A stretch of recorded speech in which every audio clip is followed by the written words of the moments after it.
क्यों करना पड़ता है? मजबूरी है। तो कितने उम्र में यहाँ लड़कियाँ ये काम शुरू कर देती हैं? उम्र में करती है 15। पहला कमा के पूरा बहुत अच्छा था, साफ सुथरा अच्छा था, अभी नहीं है वैसा पहले। हमारी मम्मी के और हमारी दादी के वजह से हमने पैसा पति में लाया। जीवन दूभर हो जाता है तब 1000 रुपए देगा, अंदर घुसेगा और करेगा दहेज में। अच्छा मैं गंदगी थोड़ी काम करूंगा, ऐसा गंदा काम नहीं करने आया। और उसमें आप इस बात की आवाज उठाएंगे? मैं चलने ही नहीं दूंगा सवाल, मैं हर दिन मीडिया बुलाऊंगा। आज हमारे इंडिया में लगभग 10 मिलियन सेक्स वर्कर्स हैं। 2022 में नेशनल एड्स कंट्रोल ऑर्गेनाइजेशन के हिसाब से इंडिया के अंदर 8 लाख वुमेन सेक्स वर्कर्स थी। फिर यूएमसीडब्ल्यू की रिपोर्ट के हिसाब से इंडिया के अंदर 3 मिलियन सेक्स वर्कर्स हैं और all India network of workers के हिसाब से इंडिया के अंदर 5 मिलियन वर्कर्स हैं। और अगर अदर रिपोर्ट्स को मिलाकर बात करें तो इंडिया के अंदर टोटल 10 मिलियन सेक्स वर्कर्स हैं, जिसमें से 1.3 मिलियन तो अंडर एज हैं, यानी अंडर 18। ज्यादातर वर्कर्स इस प्रोफेशन में आ जाते हैं ह्यूमन ट्रैफिकिंग के कारण। आज से कुछ साल पहले 2013 में एक लड़की को दार्जिलिंग से दिल्ली ट्रैफिक किया गया था। उस लड़की का नाम था टीना, जो कि सिर्फ 14 साल की थी। होता यह है कि टीना के पिताजी दार्जिलिंग पुलिस स्टेशन में जाते हैं और वहां पर रिपोर्ट लिखाते हैं कि टीना मिसिंग है। फिर जब पुलिस टीना की इन्वेस्टिगेट करने के लिए उसके स्कूल में जाती है तो करीब 14 से 15 लड़कियों से पूछने के बाद उन्हें पता लगता है कि टीना कई समय से एक लड़के से बात कर रही थी जिसका नाम था राजन। तो राजन उस छोटी सी बच्ची को बहला फुसलाकर दिल्ली ले जाता है और वो बच्ची चली भी इसलिए जाती है क्योंकि वो अपने घर से परेशान थी, क्योंकि उनकी माताजी की डेथ हो चुकी थी और पिताजी जो टीना के पिता हैं वो शराब पीते थे, तो वो परेशान हो गई थी और वो कई घंटों तक राजन से बातें किया करती थी। तो ऐसे ही उसे बहला फुसलाकर उसे दिल्ली ले जाया गया और उसे भी इसी प्रोफेशन में डाल दिया गया। इंडिया में सिर्फ एक यही केस नहीं बल्कि ऐसे हजारों केस हैं, क्योंकि अगर 2016 के डाटा के हिसाब से देखा जाए तो इंडिया में लगभग 20,000 वुमेन एंड चिल्ड्रंस की ट्रैफिकिंग की गई थी। कुछ लोग इस प्रोफेशन में जबरदस्ती डाल दिए जाते हैं और कुछ लोग इस प्रोफेशन में मजबूरी के कारण आते हैं, क्योंकि आज भी इंडिया में ऐसे कई गांव हैं जहां पर ये काम चल रहा है और ये काम वो अपने शौक से नहीं कर रहे बल्कि ये काम उनका एक अर्निंग सोर्स बन चुका है। नहीं करती है। क्यों करना पड़ता है? मजबूरी है, क्योंकि बच्चों पालने पड़ते हैं, माँ बाप गरीब है, खेती बाड़ी नहीं है, इसलिए करना पड़ता है। और खाने को कुछ नहीं है तो करना पड़ता है हमें मजबूरी में। पानी नहीं है, हमारा घर नहीं है रहने को। इंडिया के अंदर ऐसे बहुत सारे रेड लाइट एरियाज हैं जहां पर ये एक अर्निंग सोर्स है, जैसे कि नटपूरवा, जीबी रोड, सोनागाछी, कमाठीपुरा और ऐसे यही नहीं और ऐसे भी बहुत सारे रेड लाइट एरियाज हैं। इन रेड लाइट एरियाज पर कुछ लोग फोर्स्ड एंट्री की वजह से हो जाते हैं। फोर्स्ड एंट्री मतलब लोअर कास्ट होने के कारण, गरीब होने के कारण और आर्थिक मजबूरियां होने के कारण भी इस प्रोफेशन में आ जाते हैं। जो नटपूरवा गांव है उत्तर प्रदेश में, उसमें तो ये प्रोफेशन धर्म बन चुका था, क्योंकि वहाँ की आने वाली जनरेशन से सिर्फ यही कहा जाता था कि हमारे बड़ों ने अच्छा खाना पीना खाने के लिए यही काम किया है, अपने जीने के लिए यही काम किया है, तो तुम भी यही काम करो। हमारी मम्मी के और हमारी दादी के वजह से हमने पैसा पति में लाया गया। अच्छा, तो आप कितने उम्र से मतलब इस काम में हैं? मेरी उम्र 15 से 16 साल तक की थी। ये काम कौन करवाता है? ये हमारे गांव में होता था तो देख देख के एक दूसरे को माँ बाप करवाने लगे। पट्टी की सदियों से परंपरा चली आई है और यहाँ के जो बाप और भाई अपनी बेटियों को, अपनी बहनों को धंधे में डालते हैं। नटपूरवा गांव उत्तर प्रदेश के हरदोई में है, जहां पर कोई भी आम व्यक्ति जाना पसंद नहीं करता, क्योंकि उस गांव की सारी औरतें यही काम करती हैं और उस गांव की औरतों को कई कम उम्र से ही इस काम में डाल दिया जाता है। पहले तो उस गांव की औरतें सिर्फ उस गांव में ही ये काम करा करती थी, लेकिन अभी जॉब्स के लिए उस गांव की लड़कियों को दुबई और मुंबई जैसे बड़े शहरों में भेजा जाता है। पहले गांव में ही धंधा हो रहा था, अब यहाँ की जो लड़कियां हैं वो बम्बई और दुबई जैसे महानगरों में भेजी जा रही हैं। कम उम्र की 13-14 साल की आयु में लड़कियां बम्बई और दुबई भेजी जा रही हैं। नटपूरवा गांव का ये ट्रेडिशन बन चुका है जॉब वर्किंग। वहीं दूसरी तरफ उत्तर प्रदेश में वुमेन्स की रिस्पेक्ट को लेकर इतनी बड़ी बड़ी बातें की जाती हैं और अगर हम दूसरी तरफ देखेंगे तो नटपूरवा गांव में ये दलदल काफ़ी पुराना है और ये अब तक चला आ रहा है, अभी भी होता है। अब फिलहाल पुलिस ने रेड मारना शुरू कर दिया है, पुलिस ने इस पर पाबंदियां लगा दी हैं, लेकिन फिर भी ये काम कंटिन्यू चलता है। 2018 की रिपोर्ट के हिसाब से 80% लड़कियां और औरतें इस गांव में इस काम में फंसी हुई थी। फिर 2022 के बाद पुलिस इन सब चीज़ों पर एक्शन लेने लग गई, इन्वेस्टिगेट करने लग गई, कई लड़कियों का रेस्क्यू भी किया और अभी भी पुलिस इन्वेस्टिगेशन कर रही है और इस सब चीज़ों पर बैन लगा दिया है। सो मैं ये कहना चाहूँगा कि इन सब चीज़ों पर बैन मत लगाओ, इन सब चीज़ों को बिल्कुल ख़त्म कर दो।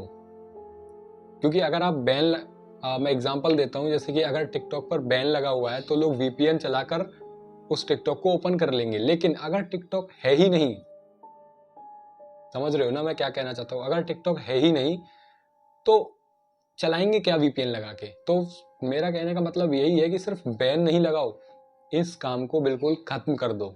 इंडिया के अंदर प्रोस्टिट्यूशन लीगल है, लेकिन सिर्फ कुछ एक्टिविटीज। वहीं पे अगर प्रोस्टिट्यूशन इन होटल्स, छोटी चाइल्ड प्रोस्टिट्यूशन, अगर आप सब ये करोगे तो ये इलीगल है। अब आप इस मैप में देखो कि जहाँ पर रेड कलर है वहाँ पर प्रोस्टिट्यूशन इलीगल है और जहाँ पर ब्लू कलर है वहाँ पर लीगल। लेकिन लीगल भी एक कंडीशन के साथ, उसमें भी कुछ एक्टिविटीज़ हैं, मैं यहाँ पर लगा देता हूँ। वो सारी एक्टिविटीज़ लीगल हैं, अगर उसके आगे आप कुछ गलत करोगे तो वो इलीगल है। अगर हम इस प्रोस्टिट्यूशन के इतिहास को देखें तो इन सेक्स वर्कर्स को पहले तवायफ कहा जाता था। मुगल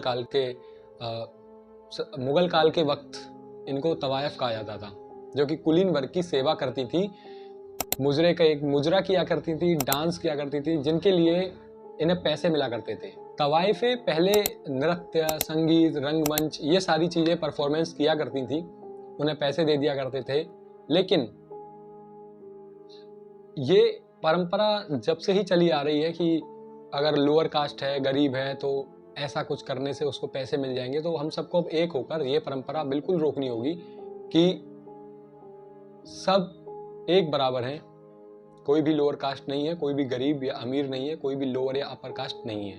हम सबको गवर्नमेंट की हेल्प करनी होगी, अपने पुलिस स्टेशन में पुलिस वालों की हेल्प करनी होगी। अगर आप सबको ऐसा कुछ अपने आसपास कहीं दिखता है होता हुआ, या फिर आपको पता है, तो अपने नियर पुलिस स्टेशन में जाके इन्फॉर्म करें। ये काम कुछ औरतों को कुछ मजबूरियों के कारण करना पड़ता है, तो गवर्नमेंट से यही रिक्वेस्ट है कि पहले तो उनकी मजबूरियां सुने, उनकी मजबूरियों का सॉल्यूशन उनको दें। अगर फिर भी मजबूरियों का सॉल्यूशन मिलने के बाद भी अगर वो ये काम करते हैं या फिर वो काम करते हुए दिखाई देते हैं या फिर पकड़े जाते हैं, तो फिर उनके लिए एक कड़ी सज़ा हो, पनिशमेंट दी जाए। और वो पनिशमेंट इतनी तगड़ी होनी चाहिए कि उसे लेने के बाद, मतलब जब उस पनिशमेंट को हम उन्हें दें, तो अगर आसपास में कोई करने की भी सोच रहा हो तो वो पहले ही समझ जाए। हमारे पास तो हमें ये थोड़ी पता है। तो कितने उम्र में यहाँ लड़कियाँ ये काम शुरू कर देती हैं? उम्र में करती है 15। गरीबी नहीं होती तो 19 साल 18 साल से पहले कोई होती नहीं। तो रख लेते हैं वो, फिर बाद में धोखा दे के चल जाते हैं। मजबूरी में यही काम करते हैं। पहले लड़कियों को फंसा लेते हैं प्यार मोहब्बत में, फिर बच्चे पैदा कर लेते हैं, फिर बाद में धोखा दे के चल जाते हैं वो।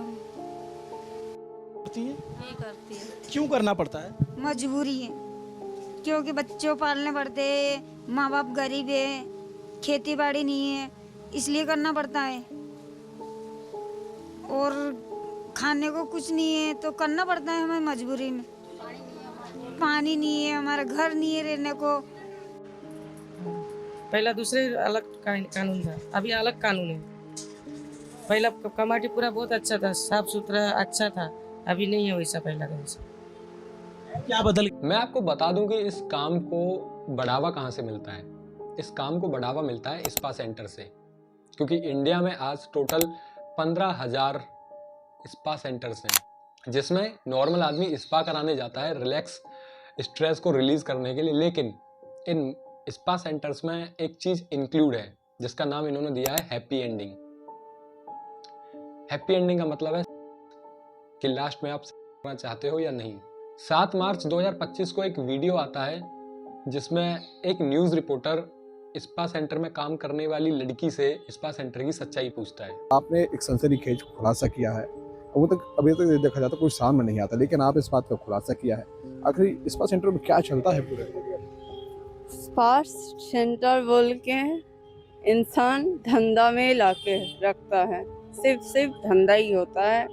ये जो बोलता है ना कलकत्ता का सोना का चीज, वही है।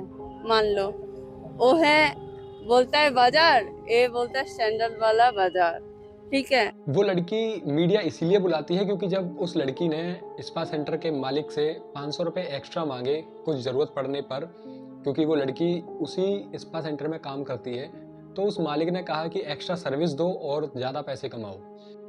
सैलरी से आया था, मैंने 500 मांगा। उन लोग रोज कमाते, उन लोग को कमी नहीं पड़ता है, हम लोग रोज नहीं कमाते। 500 रुपए तो जरूरत है मांगा, तो क्या एक्स्ट्रा करता है क्या? एक्स्ट्रा करता है क्या? एक्स्ट्रा करके कमा ले, ऐसा बात। और स्पा सेंटर में ये चाह रही हूँ, एक्स्ट्रा मतलब क्या है? एक्स्ट्रा मतलब सेक्स, यही चलेगा स्पा में। ये वीडियो जबलपुर का है और स्पा सेंटर्स के नाम पर ये हो रहा है इंडिया के अंदर।